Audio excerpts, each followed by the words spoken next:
Hey guys, you might not have seen, but there was apparently an episode of you. In fact, we didn't see the episode, but there was an attorney and an author and apparently a social justice warrior, race equity advocate. I don't know what other adjectives go with it. And he had an interesting take on the Constitution. Some will say, okay, so are you arguing for throwing out the Constitution? Should the Constitution be thrown out? What do we do? Is it a living document? Or is it a sacred document? It's certainly not sacred, all right? Let's start there. The Constitution is kind of trash. Now, let's just talk as adults for a second. What did you say? It's what? It's kind of trash. Trash. It was written by slavers and colonists and white people who were willing to make deals with slavers and colonists. They didn't ask anybody who looked like me what they thought about the Constitution. Mm-hmm. Yeah, he got on the Constitution. He was promoting a new book of his. You mean he got on The View? What did I say? You said he got on the Constitution. Well, he kind of did that too, because he said it was trash. He said the Constitution is just a piece of garbage. We need to throw it out. It's racist. It was done by white slave owner, rich guys who, hated people. Who compromised with other white slave owners. And he said, so as a black person, he said, no people of color had any input in this. They didn't have a part in this. And so really it ostracized my people. And really, I think that's the whole point of his book, which apparently is a profanity-laced book along the way. It's got some colorful language in there. Known as the Black Man's Guide to the Constitution, I think is kind of one of the monikers that goes along with it. But in the midst of this, there's a notion that, first of all, the Constitution is trash, is a crazy notion. And then the idea that it was done by racist white supremacists, and then the idea that no people of color had any part in it. So those are three independent things that are all worth note unfolding. So let's start with the idea the Constitution is trash. So first of all, no, it's not. And if we're going to unfold this, how would we evaluate if something is beneficial or bad? If we're going to say it's trash, the idea that this is a Constitution, the basis of the American framework of government, it is the longest lasting Constitution in the history of the world. No constitution has lasted longer. No people have enjoyed more stability under any framework of government than under the U.S. Constitution. So, just big picture, this notion that it's trash is crazy on every basic level. No people have lived in a nation where they've enjoyed more freedom, more stability, or more prosperity than under the American Constitution. In the history of the world, the average Constitution only lasts 17 years. Ours is more than 230 years old. Again, so this whole notion of the Constitution being trash, it's utter nonsense at surface level and even on a deeper dive. Well, even if you look at what America has done while living underneath the Constitution, I mean, we have advanced liberty, we have advanced equality, we have advanced freedoms and human rights to a wider group of people than had ever been done before in the history of humanity. And then, too, we have taken those ideas, and because of the clear and evident success that the ideas and principles of the Constitution have enjoyed in this country, other countries around the world have been able to look to it as kind of the model of governance, the model of this type of constitutional government that we have, and implement those in their own areas, therefore spreading those ideas of freedom and human rights to literally people across the world. And that all goes back to what was done in Philadelphia in the Constitutional Convention. Yeah, and I would say, right, so his premise that the Constitution is trash and that the arguments he uses to try to articulate that it is trash really goes back to this notion that the founders themselves were racist, or that they were agreeing with racist slave owners, or that it's because there were no people of color that participated in this. So first of all, the Constitution is not trash, and there's lots of reasons to say that, but his premise was based on this notion that it's, well, because the founding fathers were racist. And this is where there's actually many articles on the WallBuilders website. We have done actually parts of several books that go into some of these details. The American Story has some of these details. In fact, you actually just wrote an article that got published on the Epic Times about this exact thing. Yeah, dealing with this exact situation from The View with this attorney right? Author, whatever else kind of monikers. Online provocateur, I think he calls himself. Well, it is certainly accurate because provocateur is I correct. feel provoked. In the midst of this, right, looking at how many things that we have done, and all this is heavily footnoted and documented, right? One of the things that we tell people over and over again is don't take our word for it, right? We're not saying trust everything we say because we're the authority on the issue. Instead, we're saying let us show you original documents and resources that speak directly to these issues, and don't take our word for it. Let's go back to the actual sources. So again, the idea the Constitution is trash, part of this premise is based on the notion, he says, well, the Founding Fathers, they were all racist, and the Constitution was built on these racist principles, so let's unfold that one for a minute. Yeah, in fact, if we go back to the Constitutional Convention, right, it happens, great minds from across the country come together underneath George Washington, who's sitting as president of the convention. They get together and they start working out, okay, what type of government are we going to live under in America? And one of the guys there, right, James Madison, writes down a journal of the proceedings every day. It's probably the best source that we have to understand what they were thinking, what they were doing. And as you start diving into the daily proceedings, I highly encourage everybody, hop on Google Books, archive.org, read it for yourself, read the whole thing. Which is definitely a nerd statement, right? Like, you can just know this is not going to be the most riveting read for most people, but it is a very informing thing. Madison was the guy who basically was there every single day.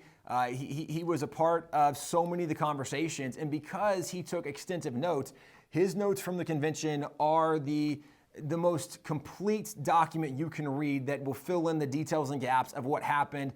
Again, the most information you're going to get is going to come from Madison's notes. So it totally is worth going back. If we're going to have a conversation where people are going to say, well, the Constitution was racist, the Founding Fathers were racist, it was built on racist ideals, let's go back and actually read what happened from what was there, and there actually were very specific moments that dealt with slavery, that dealt with racism. So you can go read those specific moments, those conversations from someone who was there taking extensive notes. As you go through this and start looking at what they said specifically regarding the institution of slavery and how are they going to handle that inside the Constitution, and you actually quote several of these guys, so you can go to your article and see the footnotes to find them exactly, but they condemn slavery. Many of the Founding Fathers, the framers of the Constitution, many of the most important ones at the convention have no qualms with just denouncing slavery and saying we will give it no legal kind of groundworks to stand on in the Constitution. And obviously not everybody in the Constitutional Convention agreed with that sentiment. Sure.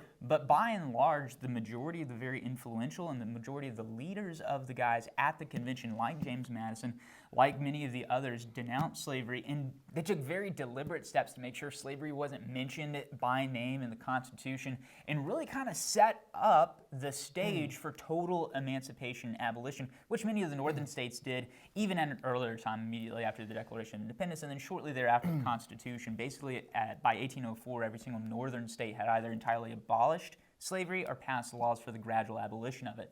And a lot of that goes to these principles encoded in the Constitution. Yeah, the idea that the Founding Fathers were a group of collective racists is certainly not historically accurate. As you mentioned, the vast majority of, especially the noted Founding Fathers, come out with very strong positions against slavery. Now, it's true, at the Constitutional Convention, they did have debates on this issue because, as you also mentioned, most of the northern states had already begun the process of passing abolition laws.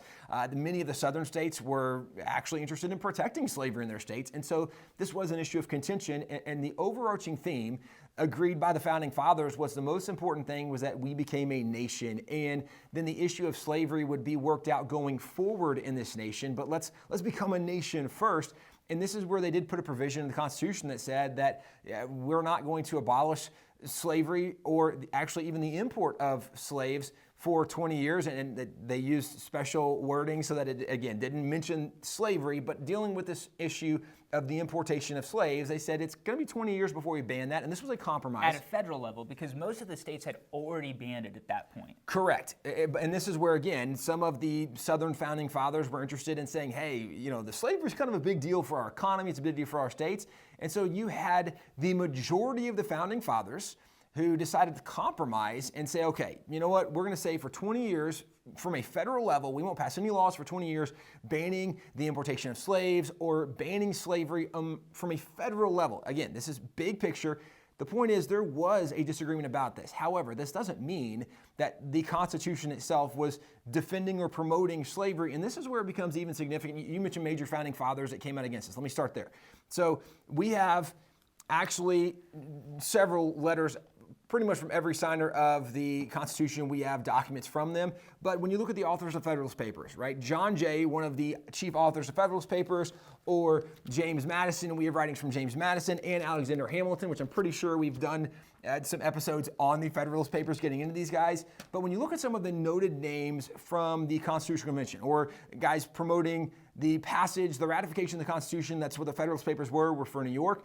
When you look at these guys, they get into details of what was there, and there's a lot of misrepresentation today. But the big picture I would point out is even though they did debate the issue of slavery, the agreement from the Founding Fathers was not that we're in favor of slavery and we support slavery. The vast majority of the Founding Fathers came out very openly and ardently against slavery. So the idea that the Constitution was written by racist white people defending slavery is not historically accurate on any level. And this is where I would even say, don't take our word for it. We can point back to some major influential black leaders in American history who point out that the Constitution itself was not racist.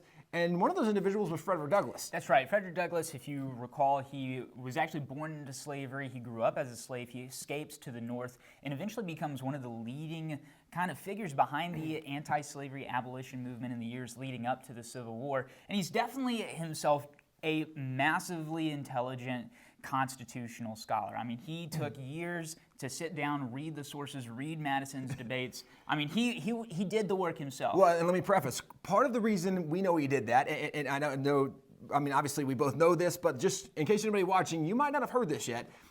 Initially, he was very strong as an abolitionist, was against slavery, and he had heard somewhere along the way that the reason we had slavery in America was the Constitution. The Constitution allowed slavery. And so he actually thought kind of the notion that we heard on The View when, right, this professor or this attorney said the Constitution is trash because slavery or whatever else. Well, apparently he hasn't read the Constitution either. Frederick Douglass was challenged, hey, you should go read the Constitution. You should read Madison's notes. You should do some research because that's not really what the Constitution says or is about. So he actually, novel thought, begins doing research for himself, not just taking somebody else's word for it. So Frederick Douglass does become an incredible constitutional scholar, but it's because he was challenged from a faulty position he had. And once he did the research himself, he realized, oh, this isn't what I initially thought it was. And he actually has some great statements and speeches about this. Yeah, so in one of the speeches that he gave in 1852, he's actually addressing some of these attacks against the Founding Fathers and the framers of the Constitution. And he says that, addressing the people who denounce the founders, he says, "But I differ from those who charge this baseness on the framers of the Constitution of the United States. It is a slander upon their memory." There is not time, and he goes into some of the sources that he uses, but then he picks up and he says, "Fellow citizens, there is no matter in respect to which the people of the North have allowed themselves to be so ruinously imposed upon as that of the pro-slavery character of the Constitution. In that instrument, I hold there is neither warrant, license, nor sanction of the hateful thing, but interpreted as it ought to be interpreted, the Constitution is a glorious liberty document. Read its preamble. Consider its purposes. Is slavery among them? Is it at the gateway, or is it in the temple? It is neither. While I do not intend to argue the question on the present occasion, let me ask, if it be not somewhat singular, that if the Constitution were intended to be, by its framers and adopters, a slave-holding instrument, why is neither slavery nor slave can anywhere be found in it?" And he keeps on going and really just blows up this notion of a pro-slavery Constitution. And I love that he says, like, this isn't even the point of my conversation. This isn't the point of the discussion right now. But I just, like, side note, right? If you're going to argue this is pro-slavery, then why don't they even talk about the slaves in this? And again, here's the point, is when you go back and just study original documents, which is what Frederick Douglass ended up doing. He went back and studied the document. He found it was very different. Now, again, the premise we heard on The View was the Constitution is trash because white racist slaveholders did it. But the second thing was that it excluded all black and brown people. They didn't partake in it. And here's where, again, it's worth noting history. If you look at the ratification process, once the Constitution was written, it had to be ratified by a majority of the states. Actually, 9 of the states had to ratify it for it to then become the law of the land for the total of the 13 colonies. As it's being ratified, and by the way, that's why the Federalist Papers are written for New York, so that the people of New York would hopefully read the Federalist Papers and go, oh, the Constitution's a great idea, we should vote for it. It's been very well documented that lots of black and brown people were part of the ratification process. In fact, that they voted in the process, and we've even seen claims that in some places there were more black and brown people than white people that voted for the ratification in certain cities. All that to be said is when you look at the Constitution historically, especially at the northern states where they'd already gone through some of the emancipation process, where they've already ended slavery in some of these states, it's not surprising then that you see the extension of those full and equal rights and that you do have people voting from across the spectrum of whatever the race or ethnicity might have been at the time. All that to say, when the claim today is the Constitution is trash because it was written by white racists and it promoted racism and it was helping protect the institution of slavery and that it excluded any kind of participation from black and brown people, all of those things are grossly inaccurate, historically inaccurate, and it's very divisive and dishonest. And what we see in modern culture is people are making blatantly ahistoric claims and attacks. They're lying about history for their own propaganda. In this case, because he wanted to sell a book. And so he's lying so that people go, I want to know more about this. They read his book. It's just not historically accurate. And there's lots of evidence and documents to show you from that time period to back it up. Now, with that being said, speaking of selling a book, if you want to learn more about the Constitution, we just reprinted a book from the early 1800s called The Catechism on the Constitution. It's from 1828 originally. We've gone in, updated it, added some additional sections for some of the amendments, things of that nature. But it's one of the kind of the best places to go to get a elementary understanding of the Constitution. And elementary is what they called it back in 1828. For us, it'd be almost like a law school education. I mean, it really goes into it clause by clause, what the Constitution meant, why it is set up the way that it is, and why it works. So, but this also is written at an introductory level. And so as we're saying, it's like a law school for us today. It's because as law all school people, thinking, elementary words. the only people that get into the Constitution, generally speaking, are those in higher level education. This is one of the challenges in America today is that most of us just don't know the Constitution anymore. So we don't even recognize when we have our elected officials doing unconstitutional things.